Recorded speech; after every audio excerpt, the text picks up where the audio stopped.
आप जो बटन दबाते हैं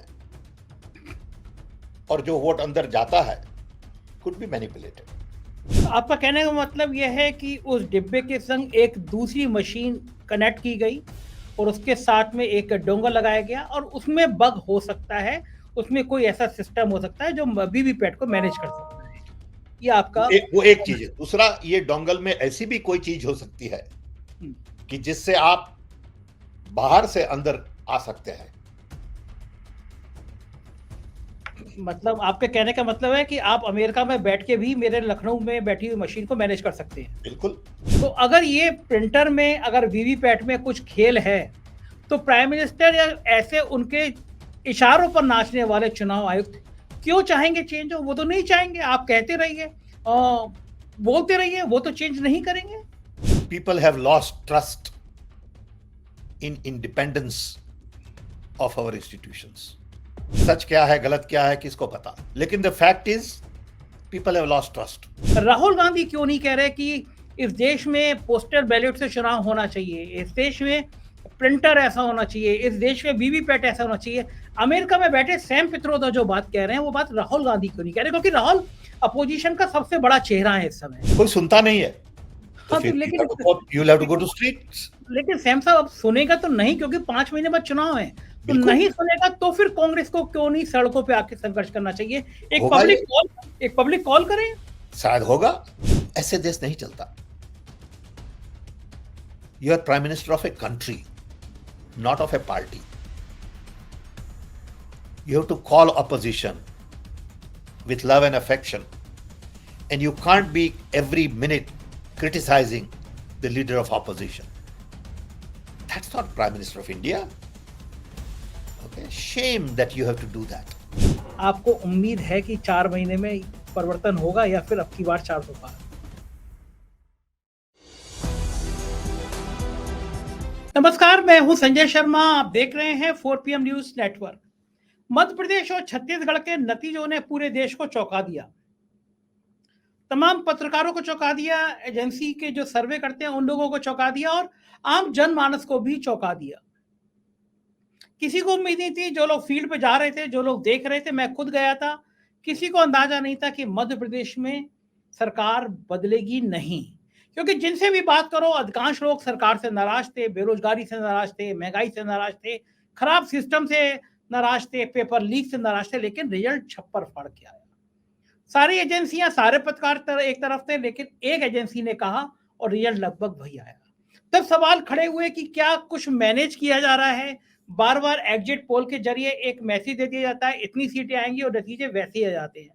तब सवाल खड़े हुए ईवीएम मशीन को लेकर और बड़े बड़े नेताओं ने इस पे सवाल उठाने खड़े शुरू किए और कहा कि अगर ईवीएम नहीं हटाई जाएंगी, पोस्टल बैलेट से चुनाव नहीं कराए जाएंगे तो फिर मामला गड़बड़ होगा। लेकिन भला क्यों हटाएगी सरकार? अगर कहीं कुछ मैनिपुलेशन है तो वो क्यों चेंज करेगी? बड़ा सवाल यही है। मैंने सोचा कि एक ऐसे शख्स से बात करूं जो बहुत बड़े टेक्नोक्रेट रहे हैं, अमेरिका के शिकागो में सेटल्ड हैं, दर्जनों उन्होंने डॉक्टरेट करी हैं, पद्मश्री का अवार्ड मिले हैं उनको, और देश में प्राइम मिनिस्टर के सलाहकार रहे हैं, बहुत बड़े टेक्नोक्रेट रहे हैं। मैं जिस संचार माध्यम से आपसे बात कर रहा हूं, ये मोबाइल, ये लैपटॉप, ये क्रांति, उनके जनक माने जाते हैं सैम पित्रोदा साहब। मैंने सैम पित्रोदा साहब से समझने की कोशिश करी कि ईवीएम कैसे मैनेज हो सकती है, और सैम पित्रोदा साहब ने मुझे इसका पूरा सिस्टम समझाया कि किस तरह ईवीएम के संग छेड़खानी हो सकती है, किस तरह चुनाव को प्रभावित किया जा सकता है। सैम पित्रोदा साहब ने बताया कि अमेरिका और लंदन में बैठा आदमी किस तरह छेड़खानी कर सकता है, वीवीपैट से छेड़खानी कर सकता है, उसमें कुछ भी डाल सकता है, कुछ भी चेंज कर सकता है। तो जाहिर है कि अगर ऐसी बातें सामने आ रही हैं, बहुत सारे लोग चेंज करने की मांग कर रहे हैं, लेकिन क्या ये संभव होगा? मैं आपको ले चलता हूं सैम पित्रोदा साहब के पास। बहुत शानदार बातचीत की, उन्होंने बहुत विस्तार से समझाया है। समझने की कोशिश करते हैं कि क्या भारत में ईवीएम के जरिए अब की बार 400 पार का नारा भी सार्थक हो जाएगा? क्या अगर ईवीएम और वीवीपैट रहेंगे तो फिर ये एक ओपिनियन पोल, एग्जिट पोल बनाया जाएगा और फिर खेल कर दिया जाएगा, या फिर अपोजिशन इसको रोकने में कामयाब होगा? चलते हैं शिकागो सैम पित्रोदा साहब के पास। स्वागत है सैम पित्रोदा साहब आपका, और मैं बड़ा सौभाग्यशाली हूं कि आपने मेरे लिए समय निकाला। एक बड़े गंभीर मुद्दे पर बात करना चाहता था आपसे कि इन 5 राज्यों के चुनाव आए और खासतौर से 3 राज्यों के चुनाव के बाद, और उसमें भी मध्य प्रदेश के चुनाव के बाद ये कांग्रेस ने और बाकी विपक्षी दलों ने ये आरोप लगाया कि ये खेल ईवीएम का है, ईवीएम की कोई सेटिंग का है। मैं मध्य प्रदेश खुद गया था, मैं मानता नहीं अगर पहले मैंने सीन देखा ना होता। मैं और मेरी टीम ने 10-12 दिन गुजारे मध्य प्रदेश में। हम लोग होटल पे, ढाबों पे, सड़कों पे गए थे। सरकार के खिलाफ माहौल नजर आ रहा था कि लोग सरकार से नाराज हैं, बेरोजगार हैं, किसान हैं, महंगाई है। जितने और दिल्ली के जर्नलिस्ट गए थे, सी वोटर एक रेपुटेड कंपनी है, उसके लोग गए थे। सबका मानना था कि सरकार इस बार चेंज हो रही है, कांग्रेस की आ रही है। अचानक एक कंपनी माई एक्सिस जाती है और वो कहती है कि नहीं नहीं 156 सीटें आ रही हैं, और उससे 5-6 सीटें ज्यादा निकल आती हैं। दिग्विजय सिंह चुनाव के बाद एक ट्वीट करते हैं रिजल्ट आने के बाद कि जिस दिन वोट पड़े थे उसके अगले दिन बीजेपी के एक लीडर ने लिख दिया था कि कांग्रेस को 77,000 और बीजेपी को 93.3 वोट मिलेंगे, और उतने ही वोट निकलते हैं। तो बड़ा सवाल ये खड़ा हुआ कि जब आरोप लगे कि ईवीएम को मैनिपुलेट किया गया, ये आरोप लगे, और कुछ वकील और कुछ इंटेलेक्चुअल लोग सुप्रीम कोर्ट तक गए, तो मुझे लगता है कि आपसे बेहतर जवाब कोई नहीं दे सकता, क्योंकि आप खुद एक बहुत बड़े टेक्नोक्रेट रहे हैं। हम जिस संचार क्रांति पे आपसे बात कर रहे हैं, ये भारत में आपकी देन है।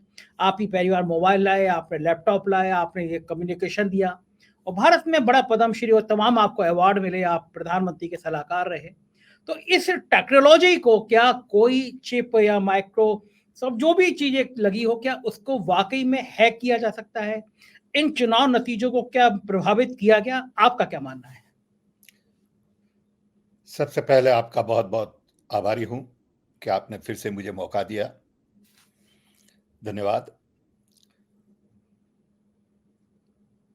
सबसे पहले आप ये समझिए कि सिटीजन्स कमीशन ऑन इलेक्शन ने एक रिपोर्ट सबमिट की है। ये रिपोर्ट हजारों लोगों ने साइन की है। ये कमीशन जस्टिस लोकूर के लीडरशिप में चल रहा है। इसमें टेक्निकल एक्सपर्ट्स हैं, धारे से आईएएस ऑफिसर्स हैं। ये रिपोर्ट एक इंपॉर्टेंट वक्त पे आ रहा है और आया है। ये रिपोर्ट में कहा गया है कि ईवीएम पहले स्टैंड अलोन मशीन था 2014 इलेक्शन में। 2019 इलेक्शन से ईवीएम स्टैंड अलोन मशीन नहीं है बिकॉज ऑफ वीवीपैट। ये चर्चा हो रही है वीवीपैट की। ईवीएम का जो डब्बा है वो अलग है, लेकिन हम बात कर रहे हैं पूरी सिस्टम की।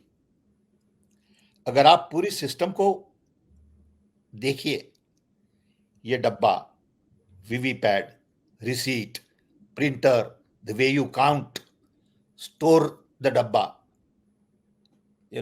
handle of the dabba, all of these issues clearly say कि इसमें लीकेज हो सकता है। जो हुआ वो हुआ, हम उसकी बात नहीं कर रहे हैं, हो गया, ठीक है। क्या can we talk about future? So ये सिटीजन्स कमीशन रिपोर्ट कह रहा है कि आप सबसे पहले प्रिंटर को बदलिए, कि जो प्रिंटर अभी खाली 2-3 वीक तक आप पढ़ सकते हैं उसकी रिसीट, वो रिसीट 5 साल तक इंटैक्ट रहनी चाहिए। पहली डिमांड।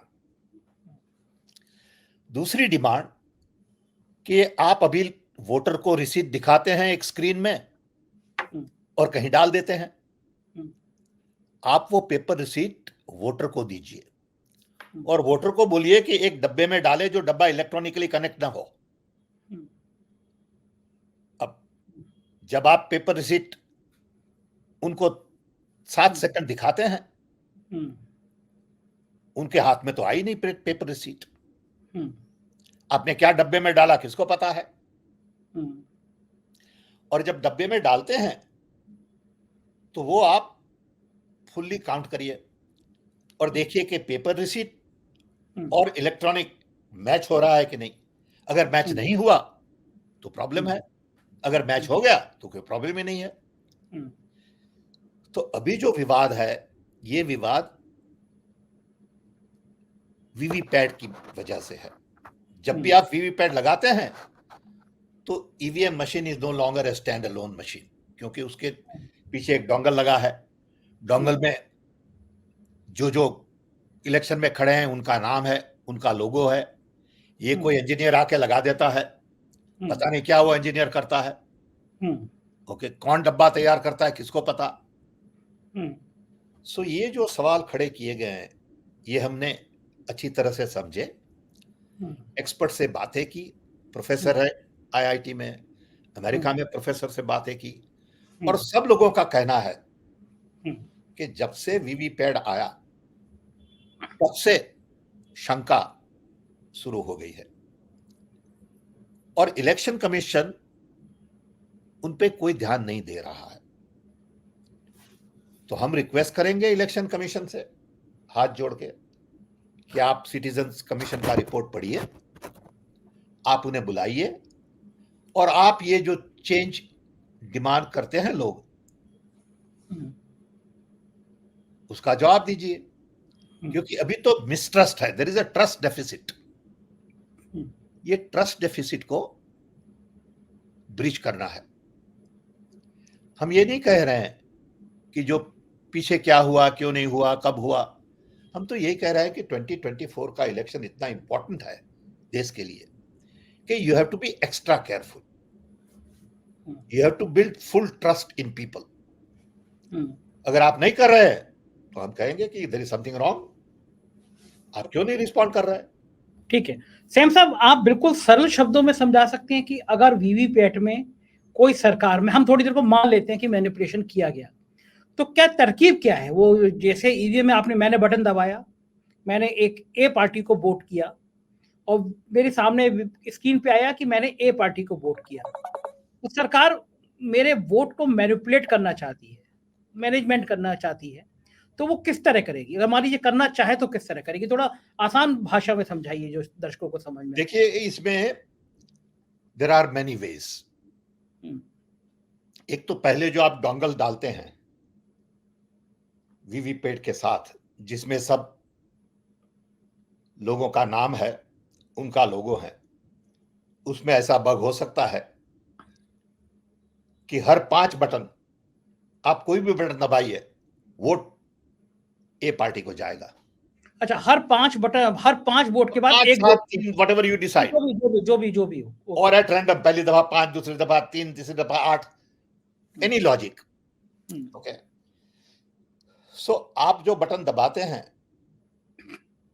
और जो वोट अंदर जाता है कुड बी मैनिपुलेटेड। ओके, क्योंकि आपने बाहर से एक नई चीज लगाई उसमें।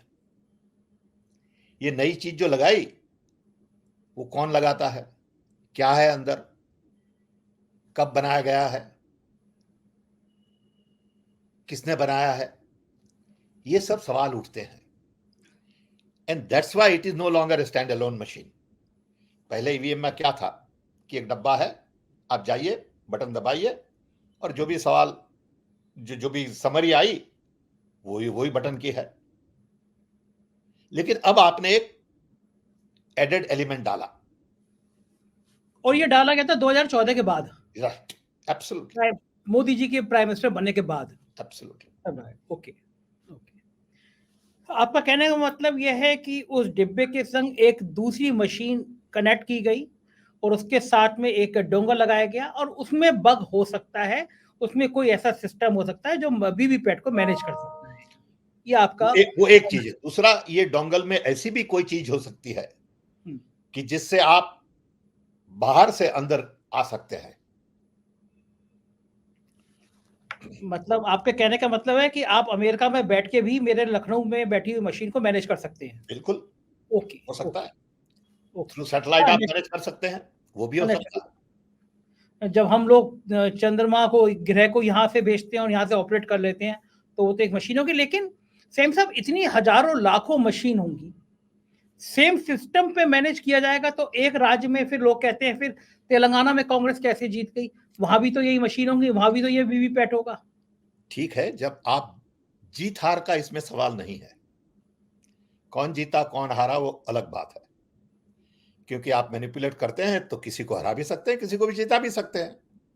आपको अच्छा। हर वक्त जीतने की जरूरत नहीं है, आप सोचेंगे कि इस वक्त इनको जिता देते हैं, वो भी हो अच्छा। सकता है। हाँ, आपका कहने का मतलब ये है कि 3 राज हम जीतते हैं तो 1 राज हम तुम्हें भी जिता उनको भी देते हैं, देते, जिससे तो जिससे हम लोग कह। हल्ला गुल्ला नहीं करेंगे और हम ओके। यही आर्गुमेंट करेंगे कि आप इसमें जीते तो क्यों कंप्लेंट करते हैं। बिल्कुल ठीक बात है। अब दूसरा सवाल, आपने कहा कि कुछ लोग, हजारों लोगों ने साइन करके इलेक्शन कमीशन को दिया।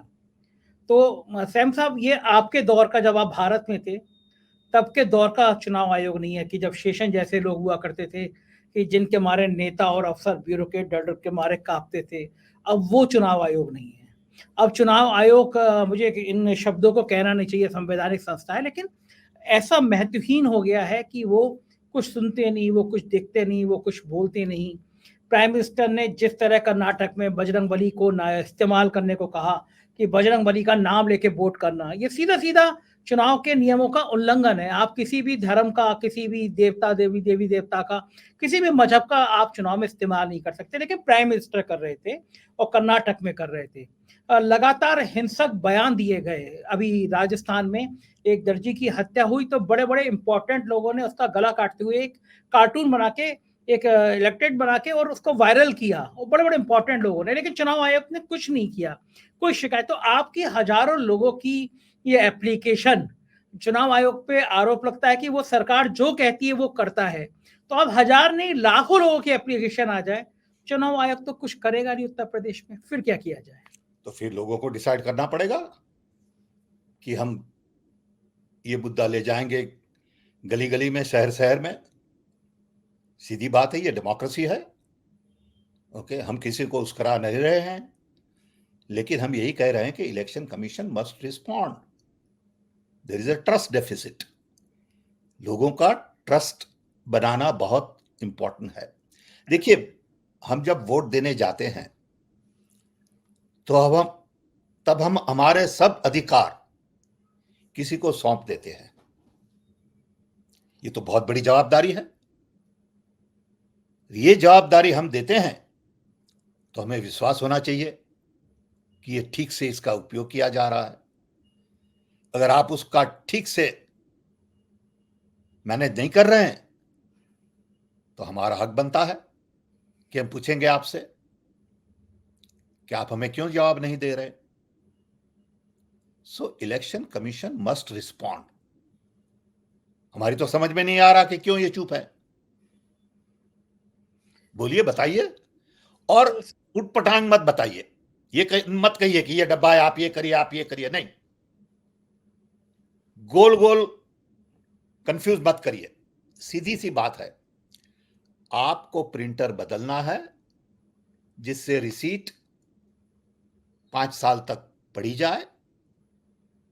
आपको वो रिसीट वोटर को देनी है उनके हाथ में, और वो एक ऐसे डब्बे में डालेंगे जो इलेक्ट्रॉनिकली कनेक्ट नहीं हो, और वो डब्बा काउंट किया जाए और ईवीएम भी काउंट किया जाए। दोनों के नंबर सही आएंगे, प्लस और माइनस 5 और whatever, then I have confidence. अगर आप ये नहीं कर रहे तो I think there is something wrong. और आप कह रहे हैं 3 दिन ज्यादा लगेंगे। अरे भाई, 5 दिन लगे, क्या फर्क पड़ता है? इतने बड़े देश में रिजल्ट 3 दिन बाद आए और 5 दिन बाद आए, उसमें कोई फर्क नहीं पड़ने वाला। हाँ, अमेरिका में आप रह रहे हैं, वहां तो चुनाव बहुत लंबा चलता है, महीनों चलता है चुनाव। ठीक है, आप जवाब दीजिए 5 दिन के बाद, लेकिन don't use that as an argument against doing something right. Same साहब, अगर ये मान लिया जाए कि ये प्रिंटर में भी खेल किया गया और ये सबको दिख रहा है कि चुनाव आयुक्त जो हैं, प्राइम मिनिस्टर ने चुनाव आयुक्त के चयन का मामला जो था सुप्रीम कोर्ट के आदेश के बाद बदल दिया कि अब जो चुनाव आयुक्त चुने जाएंगे वो एक प्राइम मिनिस्टर चुनेंगे, एक प्राइम मिनिस्टर का मतलब सरकार का एक मिनिस्टर होगा और एक लीडर ऑफ अपोजिशन या कोई भी अपोजिशन का नेता होगा। 2 उन्हीं के होंगे और एक अपोजिशन का आदमी होगा। पहले सुप्रीम कोर्ट ने कहा था कि चीफ जस्टिस या कोई जस्टिस भी होगा, उसको हटा दिया गया। जाहिर है कि एक प्राइम मिनिस्टर या उनके मिनिस्टर वो वही को चुनेंगे जिसको वो पसंद करते हैं और जिसके वो मनमाफिक काम करा देते हैं। तो अगर ये प्रिंटर में, अगर वीवीपैट में कुछ खेल है, तो प्राइम मिनिस्टर या ऐसे उनके इशारों पर नाचने वाले चुनाव आयुक्त क्यों चाहेंगे चेंज हो? वो तो नहीं चाहेंगे। आप कहते रहिए, बोलते रहिए, वो तो चेंज नहीं करेंगे।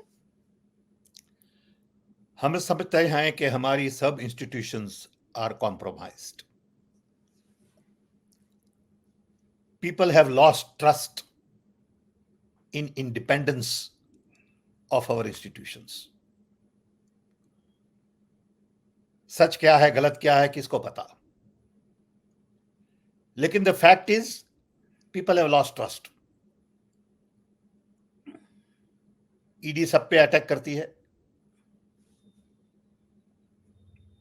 वो सब ऑपोजिशन लीडर्स हैं। कोई बीजेपी वाले पर अटैक हमने नहीं सुना। कोर्ट में केस लगा देते हैं, जज भी मना है तब।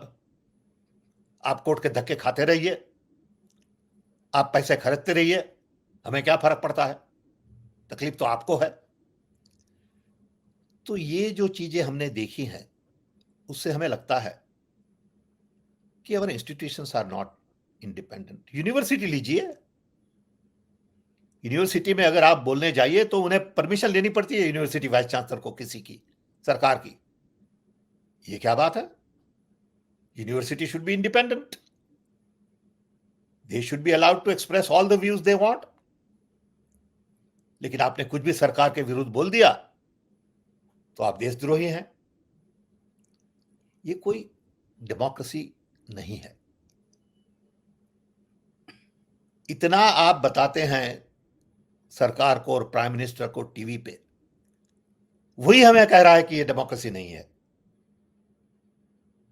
कोई देश में जब भी आप लीडर को इतना बताइए, इतना बड़ा बनाइए टेलीविजन पे, नेशनल मीडिया पे, लोगों के खर्च से, tells me this is headed toward dictatorial mindset. जब मनमोहन सिंह प्राइम मिनिस्टर थे, हमने उन्हें टीवी पे कभी देखा, वेरी लिटिल, क्योंकि वो वहां अपने खुद को प्रमोट करने के लिए नहीं थे। तो हमें बड़ा दुख होता है जब हम देखते हैं ये सब, कि ये ठीक नहीं है।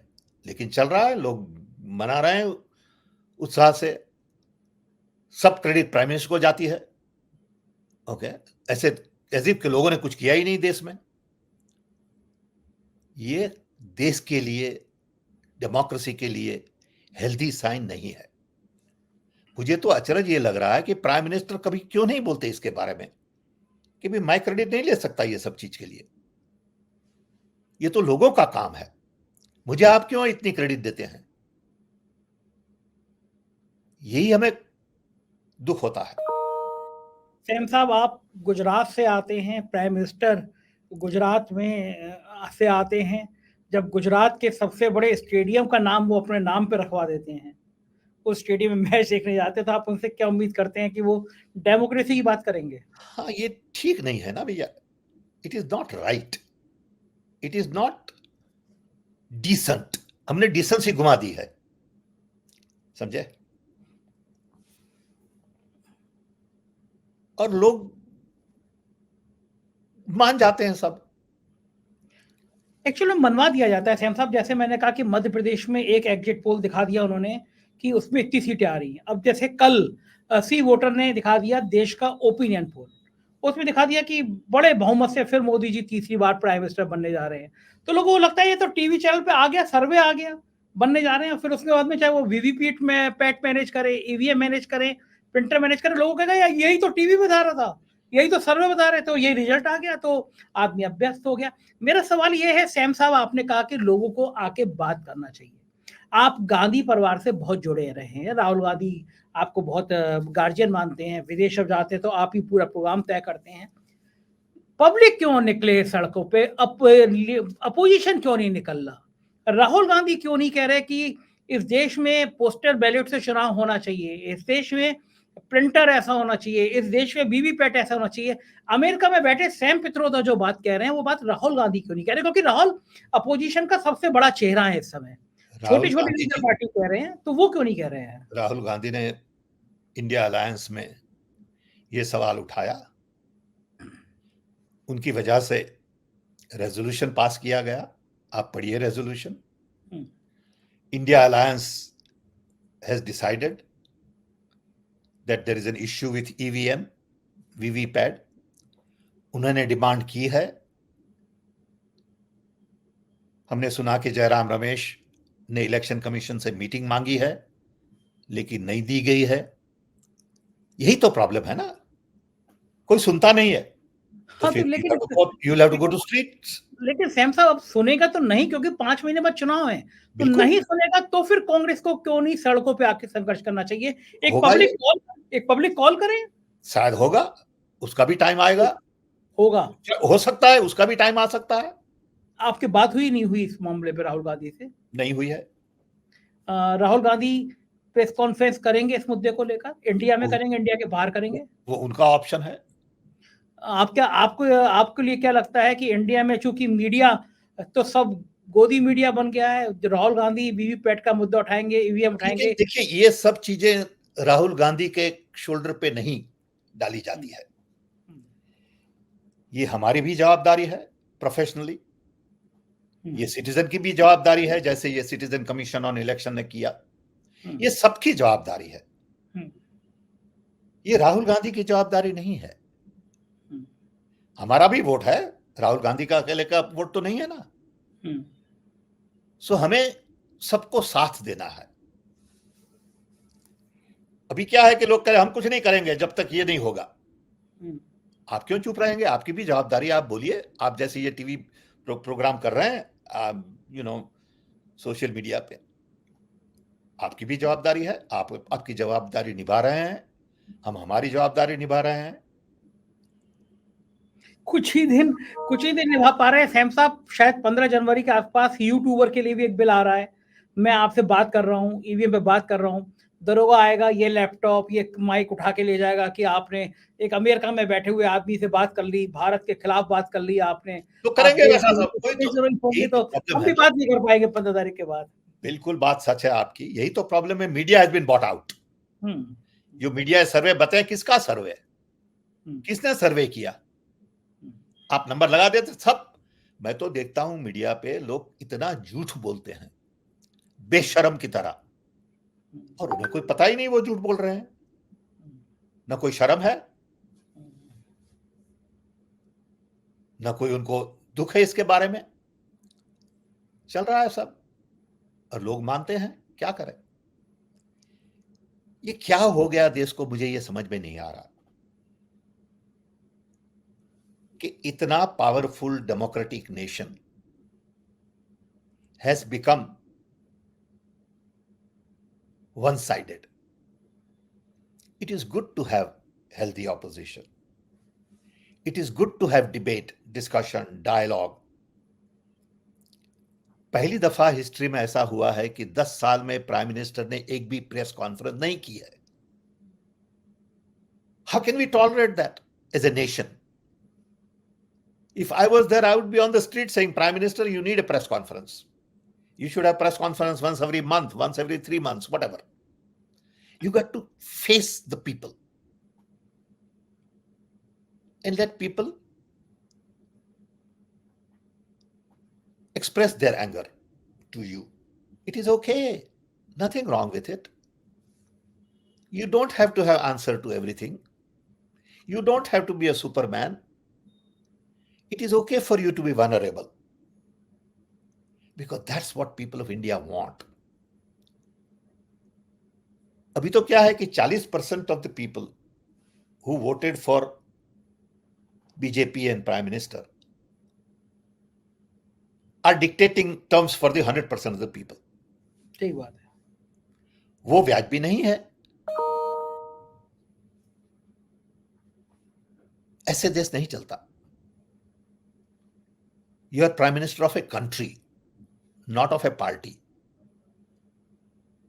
You have to call opposition with love and affection. And you can't be every minute criticizing the leader of opposition. That's not Prime Minister of India. Okay, shame that you have to do that. Okay, I don't like it. I want Prime Minister of India to be above all that, be a decent human being, not do tutu meme, respond to press, take the heat, accept mistakes, tell them that yes, I don't have all the answers. I need your help. It is democracy. I need to listen to you. Okay. अभी ऐसा एक माहौल बनाया गया है कि no one else has any space. Okay. Every space has been grabbed. And that bothers me. That hurts me. That tells me that there is something wrong. When Prime Minister of the country is not ready to face the press of the nation, it's an insult to the press. It's an insult to people like you who do public work. And that's just not acceptable. And how can you get away with it?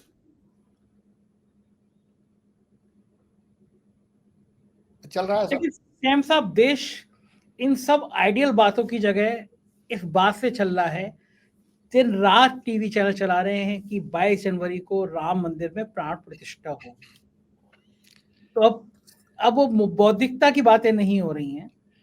अब prime minister road show कर रहे हैं। अब पूरा देश को राम मंदिर में गांव-गांव में उनके प्रसाद बांटे जाएंगे, उनके जागरण किए जाएंगे। You are using religious fervor for political gains. That is not democracy. To me, religion is a personal thing. India is for everybody. Of course, India has Hindu majority. I'm Hindu. But that doesn't give me right to talk about Ram at every minute, at every meeting, in every argument. That in every discussion I can go to Krishna, Hanuman, Ram. No. That is just not acceptable. Okay. Our history and our heritage, I'm proud of. But don't misuse it. Don't confuse politics with religion. These are two separate things. Okay. If I was Prime Minister of India, I would not have these ceremonies in temples. Okay. There is no need. Why waste public time? लेकिन उनको तो vote ही उससे मिल रहे हैं ना Sam साहब, वो क्यों छोड़ेंगे? उनका तो बड़ा वोट ही उससे आ रहा है। ठीक है, लेकिन don't confuse your vote with religion. They are not voting for sadhu. They are not voting for Swami. They are voting for a political leader. They are voting for a person. वो तो साधुओं को ही political leader बना दे रहे हैं। आप उत्तर प्रदेश के chief minister को देख लीजिए, वो साधु वही तो है। प्रॉब्लम है ना, वही तो कंसर्न है। लेकिन आपकी जो प्रॉब्लम है वो इस देश का उन्होंने आधार बना दिया है। आपकी जो इंटेलेक्चुअल सोच है उसको खत्म करके उन्होंने देश की, भारत की रग रग में मीडिया को साथ लेके बना दिया कि भाई हमारा सरकार का काम मंदिर के आगे दिए जलाना है, सरकार का काम मंदिर बनाना है, सरकार का काम पीपल के पेड़ लगाना है, सरकार का काम गौमूत्र बेचना है। ये उन्होंने एक आइडियोलॉजी बना दी भारत में। अब आप उसको कैसे रोकेंगे? तो अपोजिशन, और सैमसा मुझे तो बड़ा अफसोस है कि अपोजिशन भी उस टेप में जब फंस रहा है। मध्य प्रदेश में कमलनाथ एक फर्जी बाबा के चरणों में लोट लगाते हुए दिखाई दिए हैं। तो जो कांग्रेस, जो इंटेलेक्चुअल कांग्रेस थी, जो वैज्ञानिक सोच की कांग्रेस थी, वो भी एक बाबा के चरणों में लेटी हुई है। तो जहां ये हैं, हम इनको क्रिटिसाइज कर रहे हैं, तो कांग्रेस के लीडर भी वहीं जा रहे हैं। नहीं, सब लोग वोट के लिए कॉम्प्रोमाइज करते हैं। Principles are principles. ठीक बात है। अगर आप हमारे साथ हैं तो हम आपको कभी नहीं पूछेंगे कि आपका धर्म क्या है। I accept Sanjay Sharma as Sanjay Sharma. हमें 6 दिन के बाद पता चले कि आप क्रिश्चियन हैं, कोई फर्क नहीं पड़ता। You are an Indian, first you are human being, then you are Indian. You are not Indian first. First, you are a human being. So I got to treat you like a human being. with respect, dignity, love, affection, honesty,